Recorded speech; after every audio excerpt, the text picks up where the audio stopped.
man. It'll be so fire if life give you breaks. You ever just feel like you just need to stop life for like a little bit? Like, wait, just slow down for a bit, dude. Just stop for a minute. But there's no way to do it. I'm just talking ish because, yo, I'm just in my feels a little bit today. So either way it go, we're about to check out top 3 unidentified life forms living in abandoned buildings by Mrballen. What's good? How your day going? Morning, evening, night. Whenever you watch this video. Didn't mean to open the video up all emotional. You my bad. Let's tidy up here. But before we jump into the video, I already checked the description and everything, but I'm gonna read it as if I didn't, whatever, professional reactor. But regardless though, I was wondering from the thumbnail, because it looks like a crocodile in it, I was like, okay, so I take it, is it just gonna be certain type of animals or creatures in here in these places that's often people, but somehow they go in there and it happened? Because I was like, if that's the case, I take it that story with the guy, I want to say it was in New York, whatever, who had the tiger, lion, whatever, in his apartment.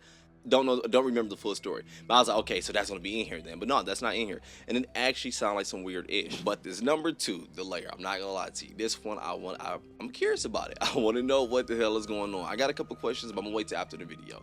Student finds a hidden room in abandoned factory. Yo, I'm gonna go ahead and start the video. If you want to check out the original video, link will be in the description below. But let's go.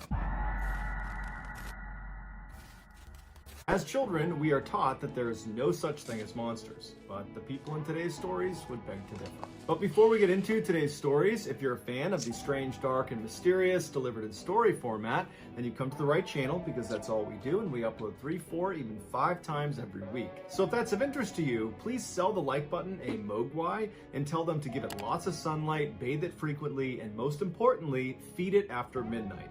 Also, please subscribe to our channel and turn on all notifications so you don't miss any of our weekly uploads. All right, let's get into today's stories. Oh, I gotta mute up, God. I know you looking at me like that nigga don't know what a mogwai is. I sure don't, boy. Look, I'm a reader. I'm just pretty chilled out right now. But either way it go, though, the funniest ish is watching people react to ish, and you'll hear like a word, you know they don't know it, and 2017, an electrician named Pete had become accustomed to doing work in basements and sub-basements of older buildings in Baltimore, Maryland. He discovered that many times when he worked in a stretch of older buildings right next to each other, that in the basement or sub-basement, there would be a stretch of tunnel that connected each building to each other, kind of like a common door in a hotel room. One day, Pete was asked to install some new lights in the sub-basements of 3 very old buildings that were all right next to each other. Apparently, someone had purchased the entire building complex after they had sat there abandoned for some time. When Pete arrived, his foreman, whose name was Mike, was waiting for him outside the farthest east building. And so Pete got out, walked up to the building, and Mike led him down to the basement and then down another flight of stairs into the sub-basement. The first thing Pete did was pull his flashlight out and look around and see if there was a tunnel connecting to the adjoining buildings, because if there was,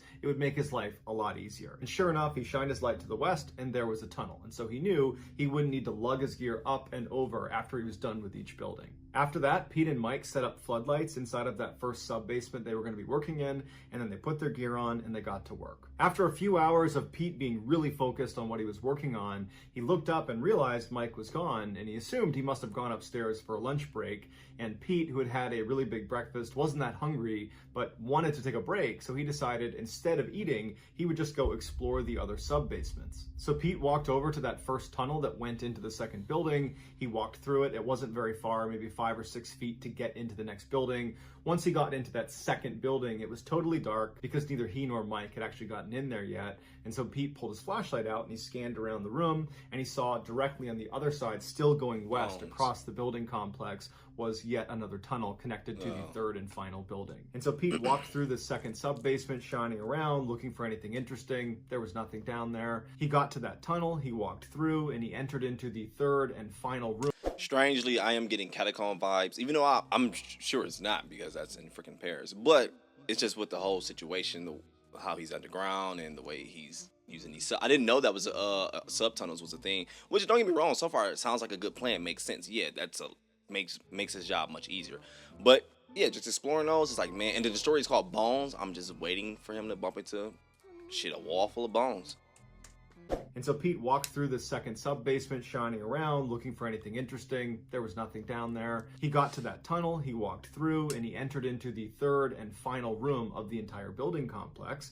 And so he lifted his flashlight up and he scanned around the room, and he was shocked when on the other side, still going west, as if there was a fourth building, there was another tunnel. Pete kept his flashlight trained on this tunnel, and he's thinking to himself, did I get something wrong here? Is there really 4 buildings? Because I'm almost positive there was 3. There shouldn't be a tunnel over there because there's no more buildings.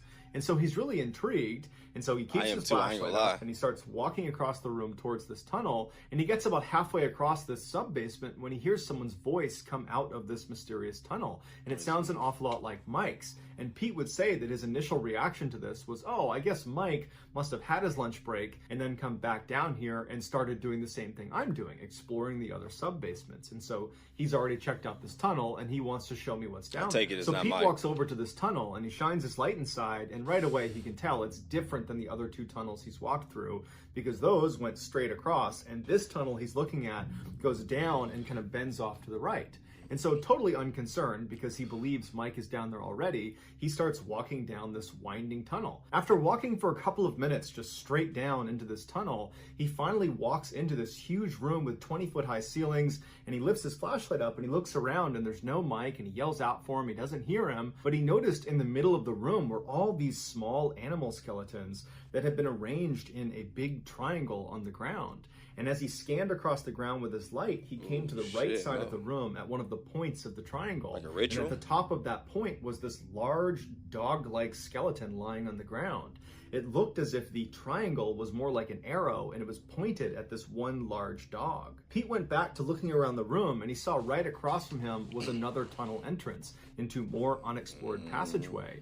And for a second, he thought about just turning around and leaving, because this whole thing was starting to give him the creeps. But then he heard what sounded like Mike's voice again calling from that unexplored tunnel. And so he decided, okay, I'll walk a little bit farther to see what Mike wants. And so Pete carefully walked across this room, being careful not to step on any of the bones. And right before he walked into this new tunnel, he pulled his phone out in case he might have service and he could just call Mike and see what he wanted. But he had no service on his phone, so he entered the new tunnel. Unlike the other tunnel that went down the whole time, this new tunnel was totally flat, but it was a little bit more narrow. And so as he's walking, it's kind of zigging and zagging, and it's just getting a little bit tight on his shoulders as he's moving. Yeah, I'm good. And after a couple of minutes of walking and yelling out for Mike and not hearing from him, he just stops and he just thinks, is this a good idea? Should I keep walking down this strange tunnel, or should I just go back and meet Mike back up in the sub-basement?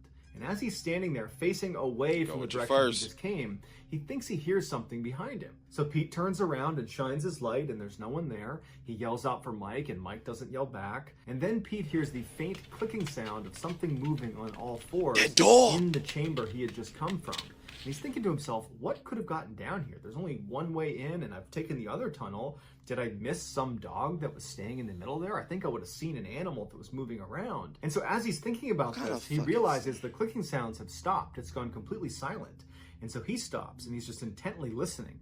And then all of a sudden, whatever it is out there starts running at full speed down the tunnel towards Pete. And so Pete immediately turns around and starts sprinting down this unexplored tunnel. All he hears behind him is this animal at full sprint, grunting and bouncing into walls as it gains on him. And finally, after what felt like an eternity, but was probably only a few seconds, Pete gets to the end of this tunnel, and he sees it's a small flight of stairs to a large metal door. He runs up and he grabs the door and he tries to open it, and it opens. He runs outside, pulls it shut, hears it click, and then he sinks down with his back against the door, pressing up against it to ensure it stays shut. And as Pete is sitting there, he hears this thing come barreling into the room where this door is, and it rams into the door, and he feels it shake the door forward, but the door holds. And then whatever it was, just lost interest, turned around and left. Even though this animal appeared to be gone and the door appeared to hold, Pete stayed sitting with his back up against the door for a couple of minutes while he composed himself. But the fact that he kept hearing Mike, like, I am wondering, what if Mike did the same thing, you know? Because he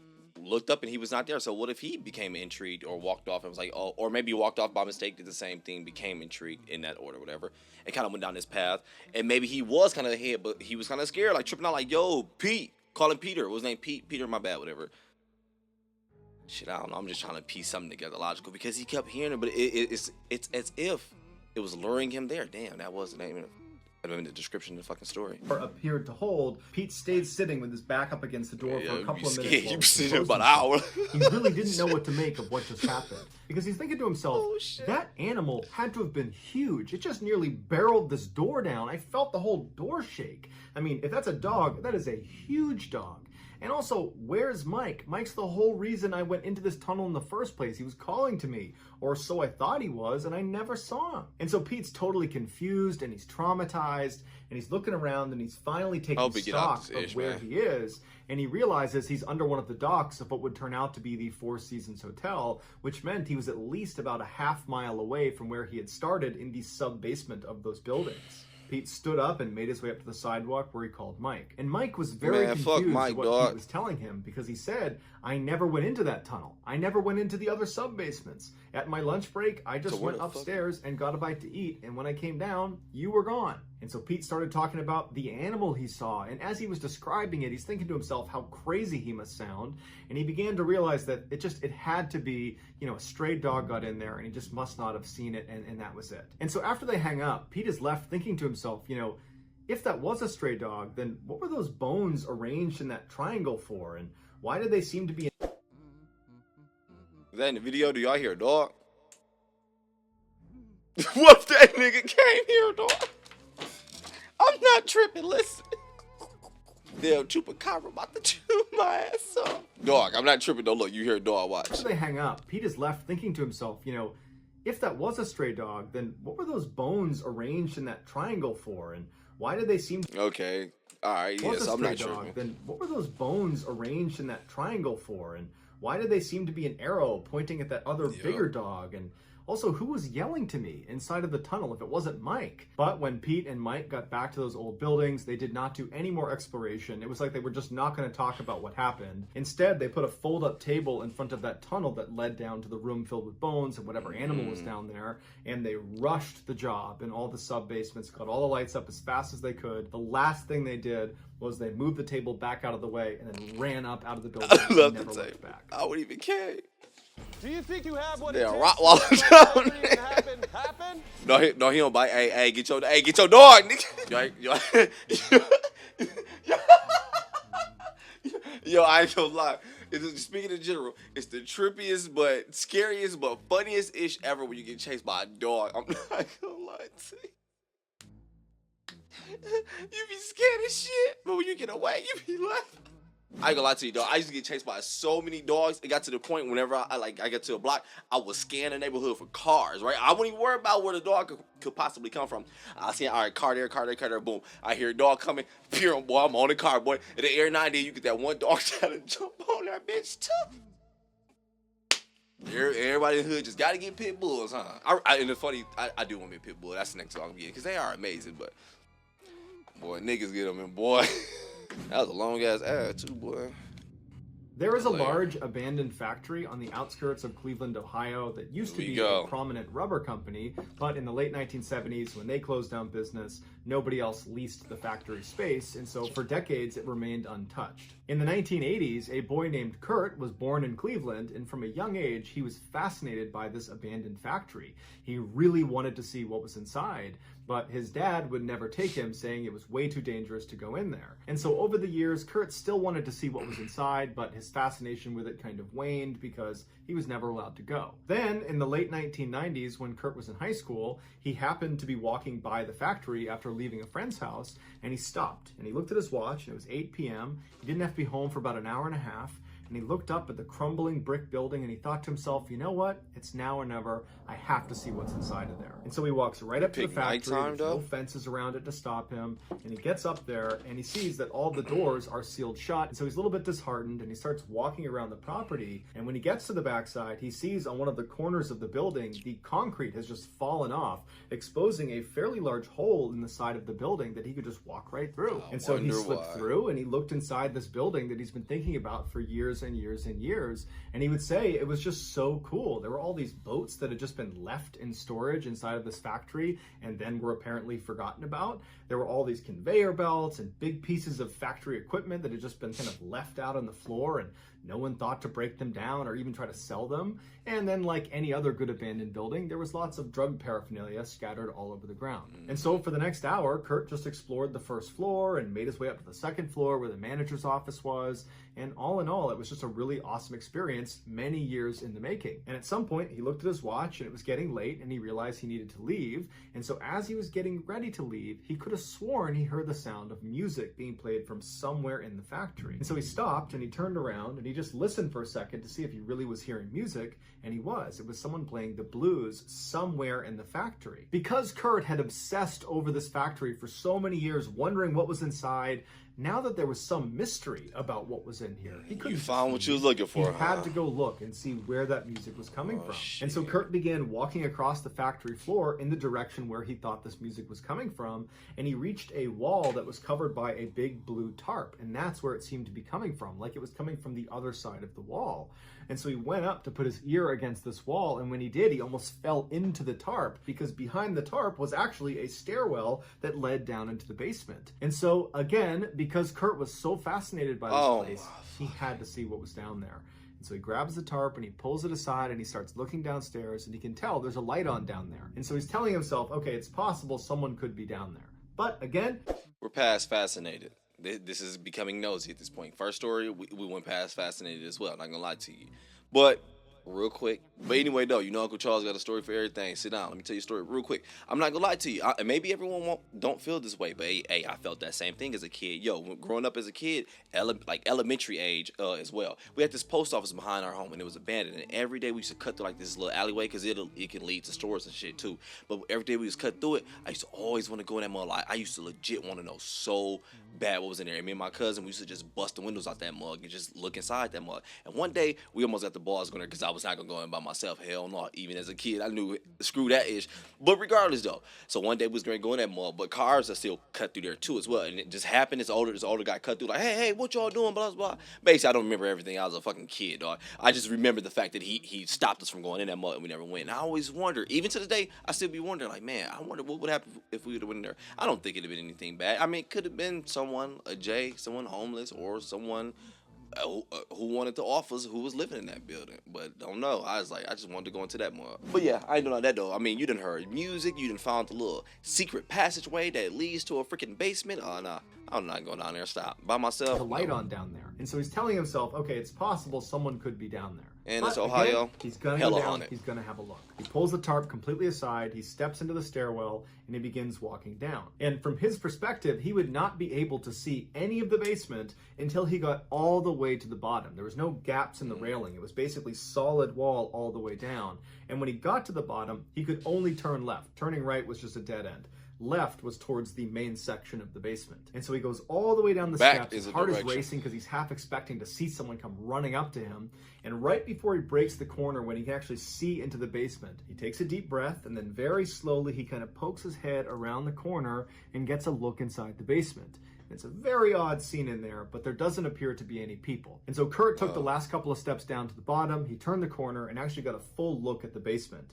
And sitting in the middle of the room is a cassette player with the play button pressed down that's playing the music. So he's found the origin of the music. And then he starts looking around and realizes on all of the walls are pieces of paper, hundreds of them, that have all been plastered to the walls that all say the exact same 3 words. She gotta run. They're everywhere. Then he looks in the back corner and he sees there is this large wooden animal sculpture, although he can't tell what kind of animal it is, but clearly someone has been hacking at it with a hammer or a saw or maybe both, and it's been burned. It looks like someone's been taking a lot of frustration out on it. And then in the other corner, away from this animal sculpture, was this chair that appeared to have been removed from a school desk. And it was angled towards the corner of the room. And then behind it on the ground was this massive stack of VHS tapes, and each of them had a woman's name on it. And Kurt, from a distance, could only make out one name, which was Jessica, but he could clearly see there was a bunch of other tapes with different names on them. Kurt suddenly was not feeling brave anymore and wanted to get out of there immediately, because at this point, he's pretty certain that whoever's down here is not a good person. They got some bad stuff going on down here. And so he turns around and he starts walking up the stairs. He makes his way across the factory floor, and he finally gets to the crack in the cement, and he makes his way out, and he's out to safety again.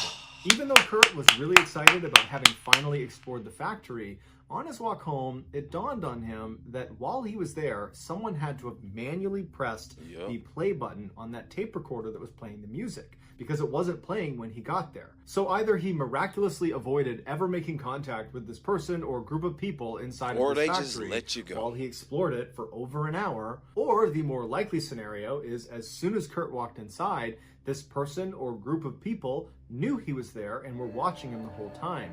And maybe when they hit play on that cassette player and started playing that music, that was just an attempt to lure Kurt down into the basement. Who knows what would have happened if he had stayed even longer? And who knows what's on those VHS tapes? To this day, Kurt and all of his friends are convinced he was in the presence of a serial killer. Damn. In 2013, three 12-year-olds named Paul, Tim, and Max. So, just wondering if that was the case. I don't know if there's more to the story, because legit, if someone encountered that, I would think they would call the police and have them look into it. Like, did this go any further? Because that legit, it doesn't sound like anything ghosts or anything. That sounds like some human activity was going on down there, dog. What? In 2013, three 12-year-olds named Paul, Tim, and Max were living in New Orleans.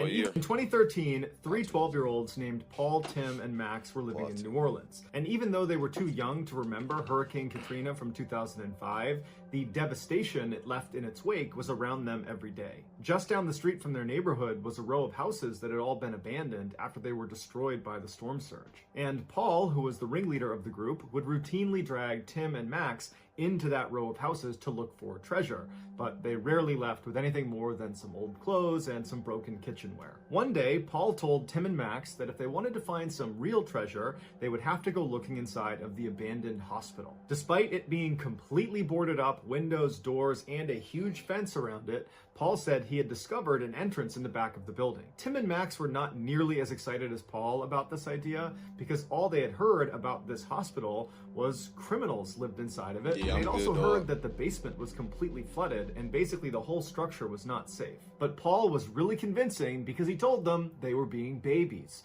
And so they said, okay, well, we'll go with you then. So the boys drove their bikes the couple of miles over to where this hospital was, and they eventually reached the big...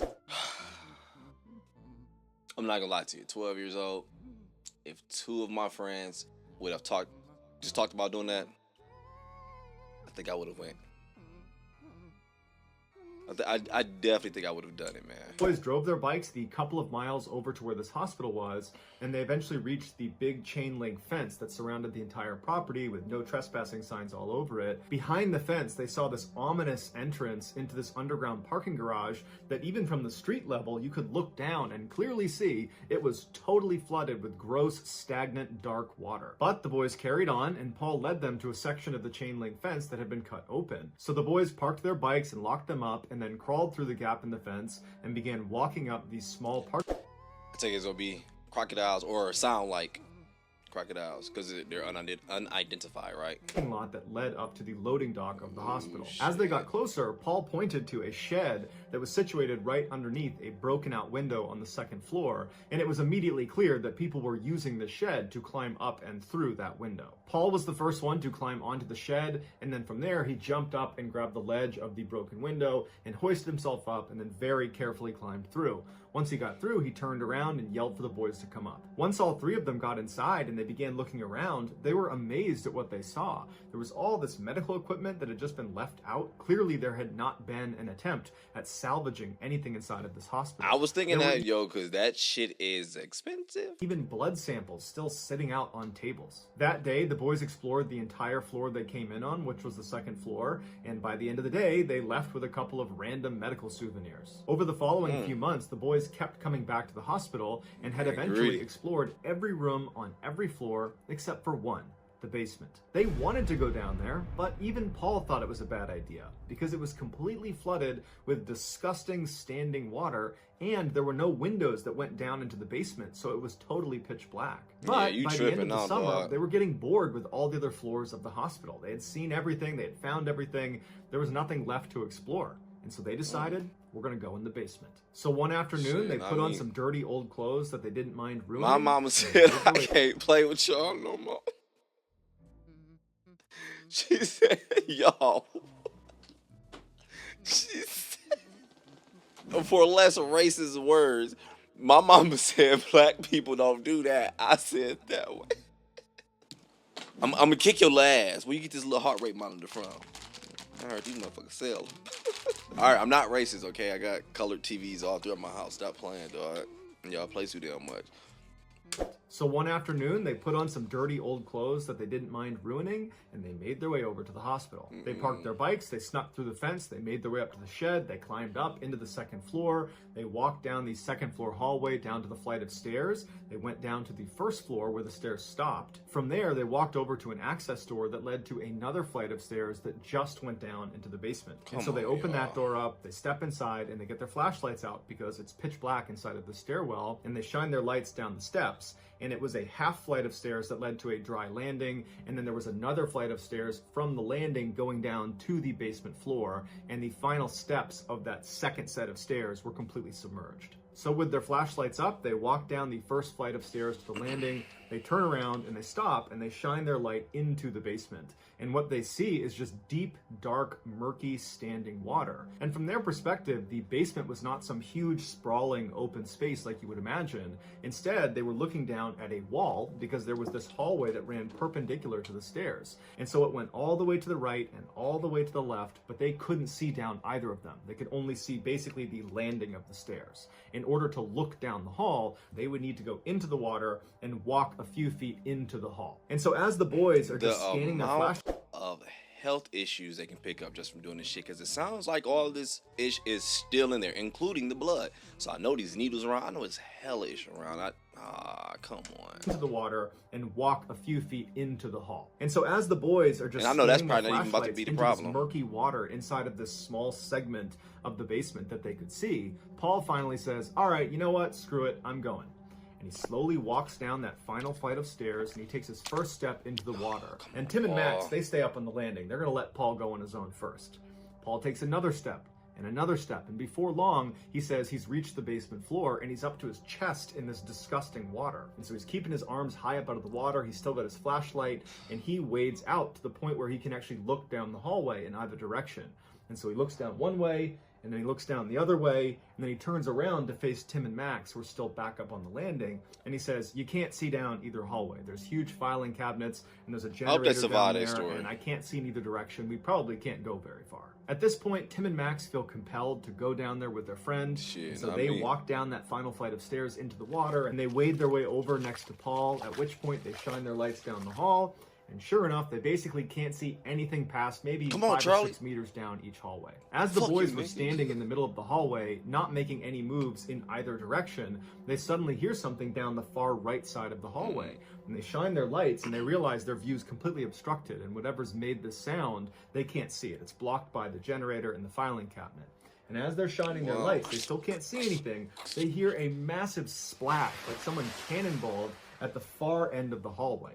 And the boys do not stick around to try to get a better angle to see it. They immediately turn around and run as fast as they can, or as fast as the water will allow them. Hey, I'm a good swimmer, dog. I'm out. Back to the first floor, back to the second floor, down the hall, out the window, and they run all the way back to their bikes. And by the time they're back there, they're panting, they're soaking wet, they haven't spoken yet. It was like intuitive fight or flight, and they were out of there. And they're sitting there. You don't even be on the bike at that point. You just be running, pushing him. Shit. Heaving. And they look at each other and they start laughing. It was like an adrenaline rush. It was crazy what they were doing.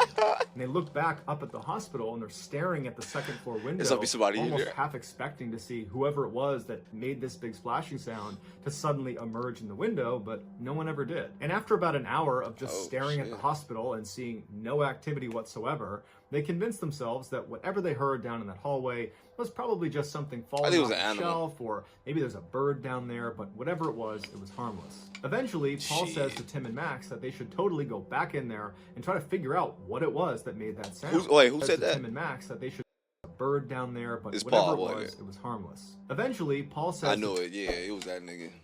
Yeah, that's the one my mama said I can't play with no more. Little boy, go home. Hey, I'm gonna tell y'all the funniest ish at the end of the video. I'm gonna let it finish, dog. I'm not gonna forget neither. I'm gonna write it down real quick so I don't forget. Watch.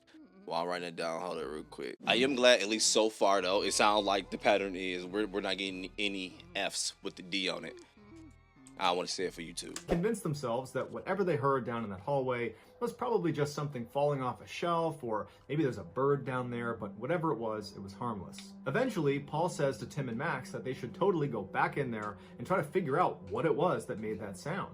And initially, Tim and Max are like, I don't really want to do that. But eventually, after Paul called them babies enough times, they said, okay, fine, we'll go back in the hospital. And so they go back through the fence, they walk up the parking lot, they climb onto the second floor, they walk down the hall, they go down the stairs, they get to that access door that leads down into the basement, and before they just fling it open, Paul gets his flashlight up, he turns the handle and he opens the door just a little bit and looks inside to see if anybody's in there. And there isn't, so he opens the door the rest of the way, and he, Tim, and Max go inside. Once they're inside, they shine their light down to the landing, and they can still see their wet footprints all over the steps. It's silence inside of the basement. They make their way down to the landing, they turn around, they shine the light into the water in the basement itself, and now the water is completely calm again. There's no motion, it's still completely quiet. And as they're standing there looking, it's clear all of them are hesitating. They don't want to go back into chest-deep, murky, stagnant water, and they also don't know what it was that made that sound. While they were outside, they're really confident it wasn't a big deal, but now that they're in this dark basement, it seemed a little bit more intimidating. And so Tim suggests they throw something into the water to try to get a reaction from whatever this thing is,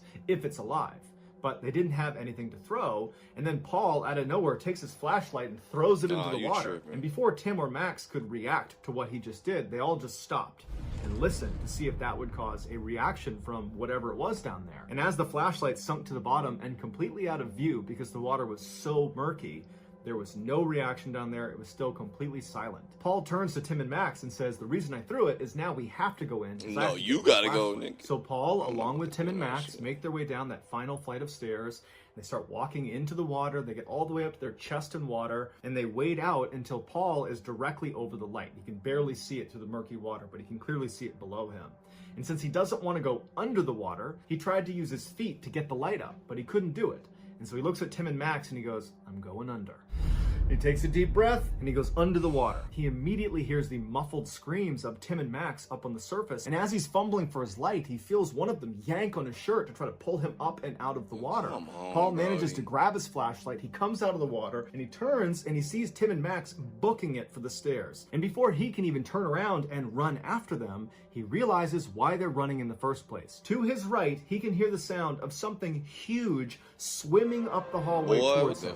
For a brief second, he raises his flashlight and shines it down the hall, and right at the filing cabinet, this dark silhouette that's in the water, that's lying horizontal in the water, is violently swimming up the hall towards him so fast there is a wake of water coming off. That's a Paul crocodile. turns and runs towards the stairs, or as fast as he can go. He's trying to wade through this water that's chest deep on him. He gets to the stairs, he runs up to the landing. He can see his friends are up at the door leading out of the basement stairwell, and they're yelling for him to hurry up, hurry up. They got the door open. Paul turns the corner and runs up to that door, and right as he's leaving, he can hear whatever it was that was swimming down the hall has stopped and is now on the stairs. He goes to the access door, and he and his buddies run upstairs to the second floor. They run down the hallway, they get into that room, they leap out the window, onto the shed, onto the ground, and they run all the way out to the break in the fence where they hop on their bikes and they bike away. Man, learn your lesson, dog. They turn around to look, and there's no one. There's no one in the window. There's no one outside on the property. Yeah, because it's not human. Whoever or whatever was chasing them is still in the hospital. The boys believe it was an alligator living in the basement of this hospital, but they never found out for sure. While they continued to urban explore around New Orleans, they never went back to that hospital. So that's going to do it, guys. If you found the secret in today's episode, let us know in the comments what it is and where you found it. So give us the time. Man, at 12? Shit, them boys are adventurous. Sound like the family didn't really discuss peer pressure in the home neither, you know? Hey, my family did. I just started smoking weed, so you can shut the fuck up. I do it for a reason. I don't do it to look cool, dog. Look, I be chilling. I'm stressed out. Look, this is everybody's excuse. I got kids. I'm tired. They still ain't sent my fucking stimulus. Boy, I'm stressing. Groceries high as fuck. Not even being funny though, for real. Like, on some adult shit. Hey, groceries high as fuck. We ain't hear about that, dog. Either way it go, though. I am glad we ended the video No F's with the D on my back. I had to put myself back in reactor mode. I was sitting here talking to you like your ass was here for real, for real. But either way go though, I am glad that it was like it was more of a lesson learned type of situation. Even though for that third one, I do not think the lesson was learned. That is funny though, because we talked about that. I forgot which video it was. I was like, I kid you not. I'm telling you, when you're getting chased by something, when you're running for your life and you feel it and you know it's that situation, it's scary as ish. But when you get away, it becomes the funniest moment ever. Even when you like your friends, like when you retell it, relive it, whatever, it's the funniest ish ever, because you know, like, bro, that could have been life changing at that moment. I don't know why, but it's like those are the funniest moments. But regardless, I told you all I was gonna tell you the story. Video over at this point. You can leave if you want. It's not even related to the video. It was just related to the situation at the time, what we was talking about. Basically, my boy, my partner, mama, whatever. All right, so you know, there's words in certain places people say on the map that might mean something totally different to other people, right? Funny, me, Christine, Dwayne, Jazz, Ego, we was all talking about this one day streaming. Like, for example, I noticed Christine says heifer a lot, stuff like that. But in my household, that was a hell, like, a super bad word. But she said, no. And there she's like, no, not where we're at, whatever. Not where we're at. Like, we couldn't say, like, lie, like you're a liar, you're lying. That was a bad word to us. We couldn't say heifer, that was a bad word. I couldn't say bitch ass nigga.